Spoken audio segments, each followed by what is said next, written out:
गणपती बाप्पाच्या प्रसादासाठी वेगवेगळे मोदक केले असतात, पण या पद्धतीने पटकन होणारे मोदक तुम्ही कधी केलात का? साध्या सोप्या पद्धतीची ही मोदकाची रेसिपी आहे. साधारण 10 ते 15 मिनिटांमध्ये हे मोदक बनवून तयार होतात आणि चवीला तेवढेच भन्नाट आहेत.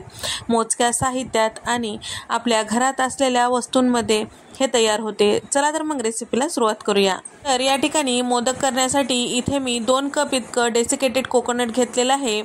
आता पॅनमध्ये टाकून घेतलेलं आहे. 2 चमचे तूप यामध्ये टाकून घेतलेलं आहे. तर हे सुक्या खोबऱ्याचे खीस भाजून घेते वेळेस गॅसचा फ्लेम कुठेही मोठा करायचा नाही.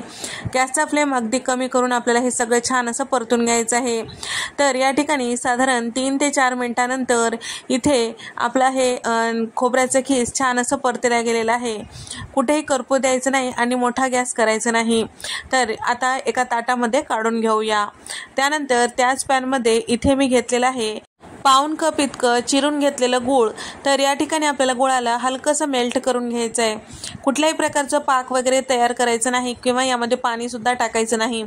आता हे छान असं मेल्ट झालं की यामध्ये आपण जे भाजून ठेवलेलं डेसिकेटेड कोकोनट होतं ते आपल्याला यामध्ये टाकून घ्यायचं आहे.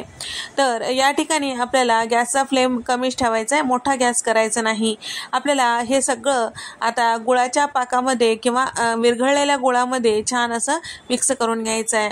याची चव मस्त पेड्याप्रमाणे होण्यासाठी इथे मी टाकून घेतलेलं आहे साधारण 4 चमचे इतकं दूध पावडर किंवा मिल्क पावडर. हे सगळं छान व्यवस्थित मिक्स करायचं आहे. मोठा गॅस करायचा नाही आणि गुठळ्या होऊ द्यायचं नाही. तर या मिश्रणाला छान असं बाइंडिंग येण्यासाठी इथे मी साधारण 1/2 कप इतकं दूध यामध्ये टाकून घेतलेलं आहे. सगळं छान व्यवस्थित मिक्स करून घेऊया. त्यानंतर यामध्ये या मोदकाला छान रंग येण्यासाठी 3 ते 4 चमचे दुधामध्ये साधारण 10 ते 12 केसरच्या काड्या भिजत ठेवलेल्या होत्या ते सुद्धा टाकून घेऊया. यामुळे मोदकाला छान असा रंग येतो आणि त्याचबरोबर मोदक दिसायलाही छान दिसतात आणि चवीला सुद्धा अप्रतिम लागतात. साधारण 2 ते 3 मिनिटांसाठी हे छान असं परतून घ्यायचं आहे. त्यानंतर गॅस बंद करायचा आहे. सोबतच यामध्ये टाकत आहे मनुके आणि त्याचबरोबर काजू बदामाचे काप. तर त्यामुळे सुद्धा आपलं मोदक दिसायलाही मस्त अट्रॅक्टिव्ह दिसणार आहेत. तर या पद्धतीने तुम्ही सारण करून तळणीचे मोदक किंवा उकडीचे मोदक सुद्धा करू शकता. ते नाही जमलं घाई गडबडीच्या वेळेस पटकन काही करायचं असेल तर या पद्धतीने तुम्ही डेसिकेटेड कोकोनटचे मोदक सुद्धा करू शकता.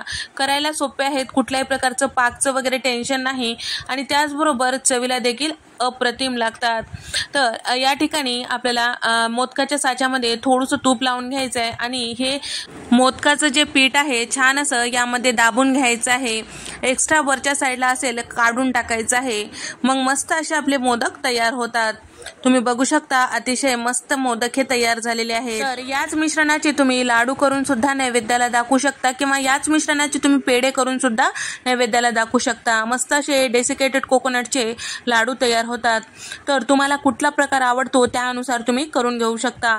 तुम्हाला हा व्हिडिओ आवडल्यास व्हिडिओला लाईक करा, चॅनलला सबस्क्राईब करा आणि तुम्हाला हा व्हिडिओ कसा वाटला कमेंट करून सांगा. अशाच नवनवीन रेसिपीजमध्ये आपण भेट देऊया. तोपर्यंत नमस्कार, बाय.